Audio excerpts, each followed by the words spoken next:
Aloha. Hey guys, this is Alex from North Phoenix, my yet another knowledge sharing video. And the topic is about how do we build a shared structure that is cost effective and that can withstand heavy wind and the rain. So one of the challenge all of us have, as we know, how to protect these plants from scorching sun during the summer and from freeze, especially during the month of Jan, Feb, and first week of March. So in this video, I'm going to throw some of the pictures that I've been collecting over the last 2.5 years during my journey.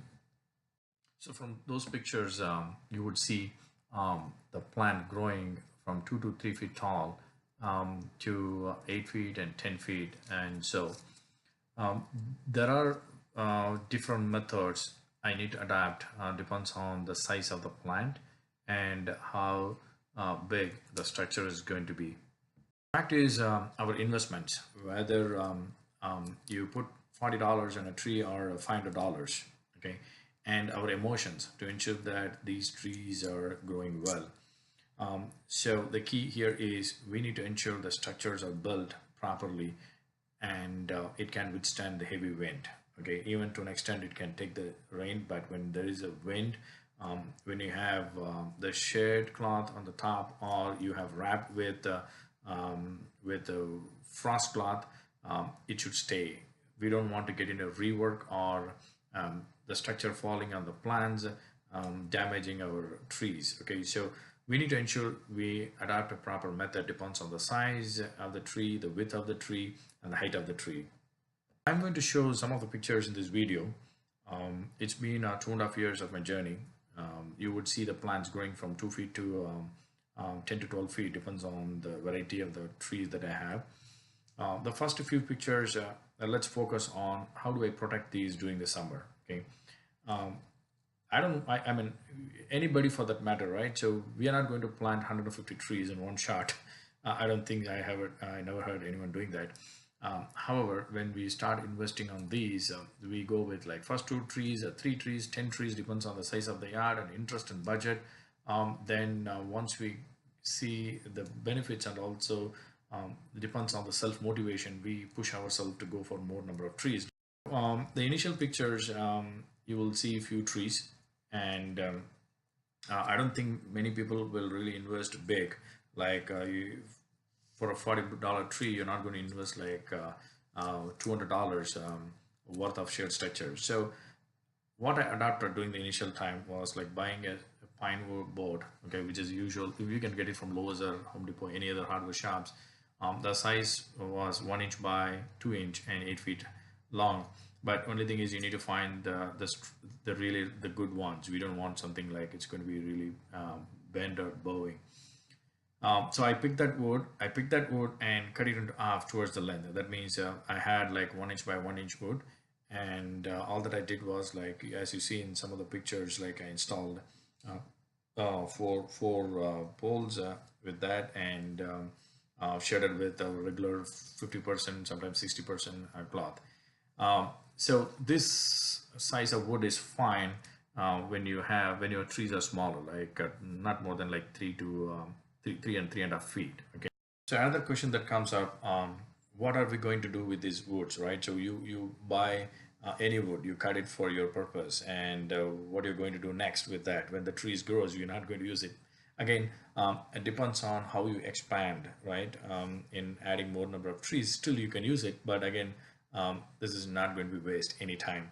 So if you look at a couple of pictures here, I used those woods that I felt like I'm not going to use anytime for any of the trees as a trellis. So that means if you have a plan to build a trellis, that would be the best option. You can use those before the year leftover woods that is not really required to secure the trees when they are growing. You can obviously use it for building the trellis. Now in this picture, you would see the papaya have grown like close to 7 feet, and the wood that I used, the size of the wood that I used to create the structure was 2 by 2, 8 feet. Okay, it's still it's a pine wood. You would usually find that in any of these hardware stores. And also, that's a crazy thing I did. Since that 8 feet was not enough because it went almost like 1.5 feet down. So what I did was I added some of the leftover PVC pipes. So I drilled the pipe as well as the wood, so that I was using the regular T wires, tying them so that it stands still. And also I used on the top horizontally, I connected all of those, creating a kind of square and box. Nice. So this structure would work. These adjustments, right? It can work for the summertime, but obviously not for the winter time, because the winter you're going to cover them completely. And what happens during the heavy wind, if the structure is not sturdy or good enough, it's going to be blown away. So in this picture, you would see the same papaya with a different shared structure, because I cannot use the one with the wood and on the top connected with the PVC pipe as an extension in the height, depths of the height. So this is a rework. Okay, it happens sometimes, but after a year, if you understand the plans that we have, and if you think that needs to be secured, that needs to be protected for first 2 years, then ensure that when you do for the first time, build the right structure. Okay, but anyhow, it happens sometimes, but now when we move forward, we want to ensure that we build it right. The next few pictures are about how do I secure my trees, these small trees during the winter season. I always prefer to go with the PVC pipes to start with and have some snaps. So in the pictures you would see, like, I was using half-inch pipe, PVC pipe, but not the thicker one, which is Schedule 40. It is a regular, the one, I believe they call 315, right? So you would see that the wall, which is thin, you're going to use it because it's easy to bend. So all that, what I did was, like, I had four rebars at four directions, and I connected them as you see in the picture, like inverted U, and then I clamped with the snaps. So whether you, I prefer to use half inch. I'm not sure how the 3x4 works here, but half inch would be the best bet. So that no, when you wrap the cloth around it, it is going to stay good and solid. Now, there comes a huge challenge. When the trees started growing bigger and bigger, or you bought a tree that is like 8 feet tall, 8 to 9 feet tall, and very sensitive to the direct sun, how are we going to protect that? And some of the mangoes in 25 gallon looks good, amazing, but how are we going to protect that during winter? So that is where the actual challenge begins. Okay, well, many people, right, adapted having a pole, right, iron pole, which are like $16 to $20, depends on the width, the size you buy, and connecting them on the top to bring the square, where you can snap the shed cloths. So that is very, very expensive. So each of these connectors are like $8 to $10, depends on the size of the pole. So if you put together, like, it will be like end up in spending like $80 to $100 for a plant, which is very expensive. So on top of these things, if you have a strict HOA rule, who do not want to see these kind of permanent structures with a pole, then of course we need to find another method of erecting the structure. So the method that you see in the pictures, right, I have been using this for the last 1 year and been very successful.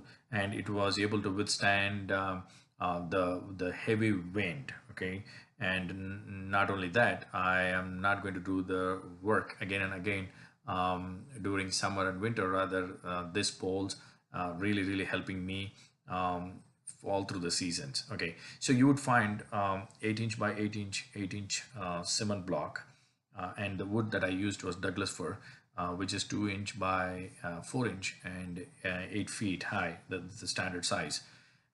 So in the picture, it's a self-explanatory. But one thing I did was I added a PVC pipe, which is like 10 inch PVC, 10 to 12 inch PVC pipe when I was pouring the concrete. So I used a quick sit concrete that really helped me to harden within 20 minutes. So I'm not required to hold the pole for long. So do remember, you need to use the pole leveler. It's better to use that because we want that to stay as best it can be straight. So Then after building this, like you have the concrete block, then you have the cement, then PVC pipe inserted into it, then of course we have the uh, wood pole. um, the one other thing, the easiest thing about this is I need not to dig like 2 feet down to put the pole. Rather, what I do is if I have a mulch like close to like 1.5 feet, sometimes some places like 2 feet, all that I do is I dig like 10 inch, 10 to 10 inch at the most, a 12 inch. Okay, some of the places. Just have that inside the mulch or even on the ground by digging just a 10 inch, then have the rebar inserted into the PVC pipe, then hammer it into the ground so that it is going to stay there for sure, unless you want to really pull it very hard and or push it down. But again, with the rebar 2 feet inside the ground, it's not that easy to pull it off, okay, or push it off. So this method I've been very successful, and the picture that you see for the mango trees during summer and winter here, um, it is really helping to secure the structure and also protect the plants all through the season. Just kindly post me if you have any questions on these structures, or you can even ask me the structures, some of the structures method that I used and I failed in the past. And again, I want to re-emphasize on this. If you have a different method, least expensive method, please let me know. See, for this structure, for example, right, I would have spent for the pole, the wood pole, then the PVC is leftover PVC, and then cement is only $5 per bag. I can use it for 4 to 5 poles. So the total cost was somewhere around like $15, $15 to $20 at the most for a plant, even lesser than that. It depends on where do you buy these. So if you find this video useful, please subscribe to my YouTube channel. I have a few more knowledge sharing videos coming up soon. Thank you very much, and also do share this video. Let everyone gets benefited. Thank you.